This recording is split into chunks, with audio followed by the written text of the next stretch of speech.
जय श्री राम। आप सभी का जीवन मंगलमय हो।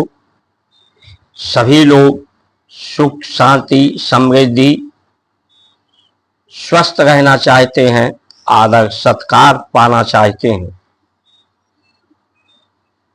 इसके लिए अधर्म का त्याग करना होगा, अधर्मियों का त्याग करना होगा।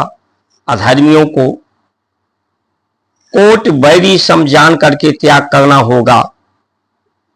जिस तरह से विभीषण ने रावण का त्याग किया, भरत ने महतारी का त्याग किया, गुरु शुक्राचार्य का राजा बल ने त्याग किया,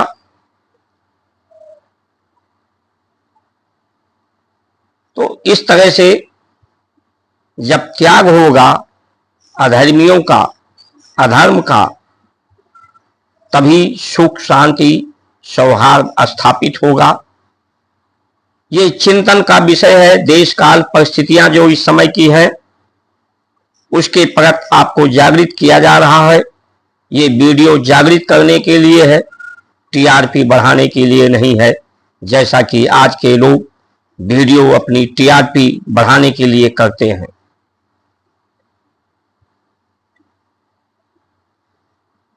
आने वाले समय में जो परिस्थितियां बन रही हैं, प्रकृति का असंतुलन होती जा रही है। प्रकृति को मनुष्य अपना बैरी दुश्मन बनाता जा रहा है, छेड़छाड़ करता जा रहा है। ऐसी परिस्थितियों में आने वाले समय में जीवन ही नहीं बचेगा। जिस तरह से तमाम पशु पंछी, वनस्पति, पेड़ पौधे की प्रजाति आज नहीं बची है, उसी तरह से मनुष्य, मानव ही नहीं बचेगा तो मानवता कहां से बचेगी। मशीनें को मनुष्य पैदा कर सकता है, लेकिन मशीन मानव को नहीं पैदा कर सकती। जब जब हो ये धर्म की हानि, बाढ़ई असुर अधमो अभिमानी, करे अनित जो न जाए न बगनी, सीधहि विप्र धेन धुर धेन सुर धरनी। तब तब प्रभु विविधि शरीरा, प्रकट होय विविध शरीरा, हरे सज्जन कर पीरा। अधर्म क्या है? धर्म ही ईश्वर है। ये जो स्वर चल रहा है, सांसें चल रही हैं, यही ईश्वर है। यही स्वर जो सांसें हैं, प्राण की गति है।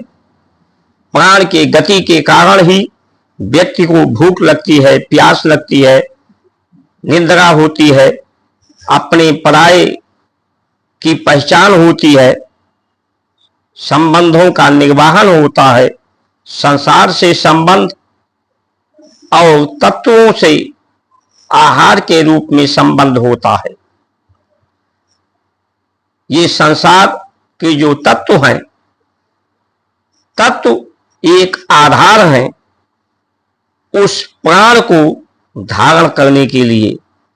प्राण को धारण करके जो आहार लेते हैं, आहार का सिर्फ इतना आश्रय है कि उस प्राण शक्ति को सोख पावें, सोख करके शरीर में सामर्थ्य पैदा हो, शरीर सामर्थ्यवान हो, विवेकवान हो, प्रतिभावान हो।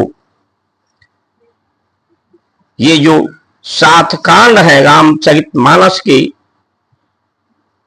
ये 7 समंदर हैं, 7 स्वर है, 7 लोक हैं, शरीर में भी 7 लोक हैं।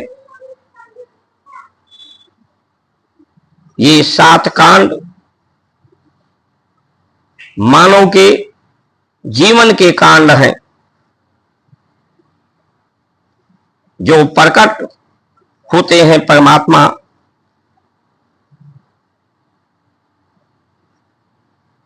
तो पहले आदर, प्रातः काल उठ रघुनाथा, नावै पमात पिता गुर माथा। ब्रह्म मुहूर्त में उठ करके माता पिता गुरु का स्पर्श करते हैं, चरण वंदना करते हैं चरणों को, जिससे एक ऊर्जा का, प्राण ऊर्जा का आदान प्रदान होता है, जिससे विद्या बढ़ती है, कीर्ति बढ़ती है, आयु बढ़ती है, सहन शक्ति बढ़ती है। ये राम की ही आकीर्ति है, इसमें राम की ही कीर्ति है। लेकिन जब ऐसा आहार होता है जो अशुद्ध आहार, जैसे कि आज के समय में, आधुनिक युग में भोजन जिन बर्तनों में बनाया जाता है, उन बर्तनों में भोजन बनाने से जो उसके एंजाइम है, जो पचने गलने वाले हैं, वो एंजाइम को ही मनुष्य नष्ट कर देता है। उनके तत्व 87% तत्व ही हवा में निकल जाते हैं वाष्प बनकर। तो ये भोजन में एंजाइम नहीं रहता तो ये स्थिर नहीं होते, उसमें प्राण की गति तेज होती है, प्राण की गति तेज हो जाती है उसे पचाने के लिए। तो उस ईश्वर को, उस धर्म को ये शरीर धारण ही नहीं कर पाता। जब व्यक्ति साधन भोगी हो जाता है, सुविधा भोगी हो जाता है, राम ने कौन सा साधन का, सुविधा का भोग किया, और उसी राम से साधन और सुविधा लोग मांगने पहुंच जाते हैं। किसी भी संत ने, महापुरुष ने, परम पुरुष ने, चाहे बुद्ध हो, किसी का भी नाम ले, तो सभी ने साधन और सुविधा को त्याग किया है। आज अधर्म शिक्षा के माध्यम से अधर्म हो रहा है, जिसमें वर्चस्व बढ़ाने की, विद्यार्थियों में प्रतिभा जगाने की नहीं, सामर्थ्य बढ़ाने की नहीं, बल्कि उनसे अधिक से अधिक पैसा कमाया जाए, वर्चस्व बढ़ाया जाए, सुख सुविधा साधन। राजनीति भी सुख सुविधा साधन बढ़ाने के लिए भी राजनीति हो गई है। राजनीति से जो पद प्राप्त हो रहे हैं, वो भी सुख सुविधा को प्राप्त करने के लिए ही पद प्राप्त करने में लोग लगे हैं। करोड़ों रुपया खर्च करके चुनाव होता है, ये पैसा आता कहां से है? तो अधर्म का मुख्य स्रोत ये राजनीति की व्यवस्था है, भ्रष्टाचार की व्यवस्था है, जो कैंसर की भांत है। प्रशासनिक व्यवस्था अधर्म को पैदा कर रही है। अपराधी और अपराध को पैदा करने का कार्य प्रशासन कर रहा है। प्रशासन के गैर जिम्मेदाराना अपने कर्तव्यों का निर्वहन ईमानदारी से न करने के कारण, क्योंकि धर्म को उन्होंने धारण ही नहीं किया, उनमें सामर्थ्य ही नहीं है, शक्ति ही नहीं है, प्रतिभा ही नहीं है, विवेक ही नहीं है, जिससे किसी का सहयोग कर सके। वो संतुलन बनाए रखें, सामंजस्य बनाए रखें,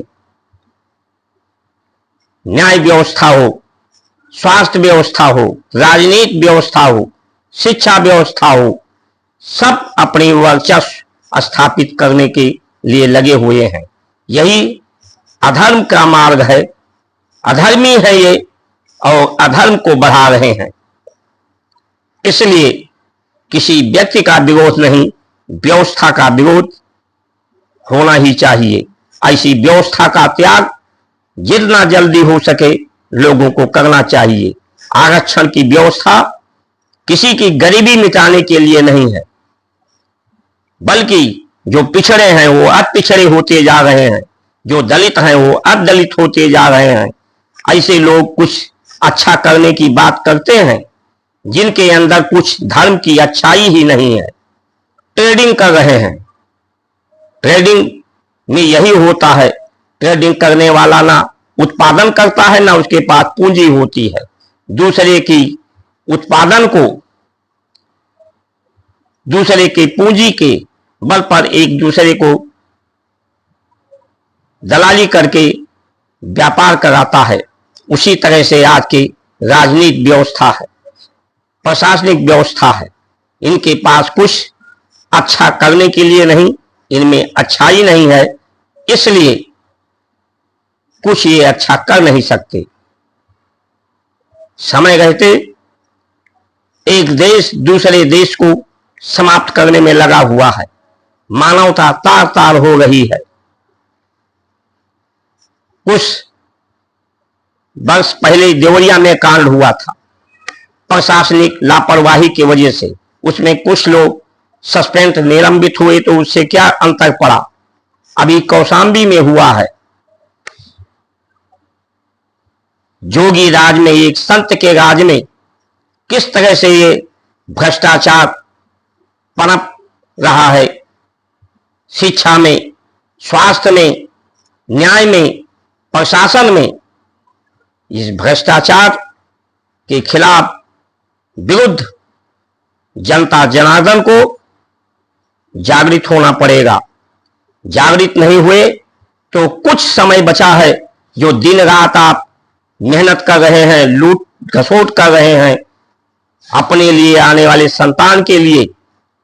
अगर परिस्थितियां को संभाला नहीं गया तो आने वाले में समय में जीवन ही नहीं बचेगा, किसी का कोई संतान नहीं बचेगा, कोई पीढ़ी नहीं बचेगी।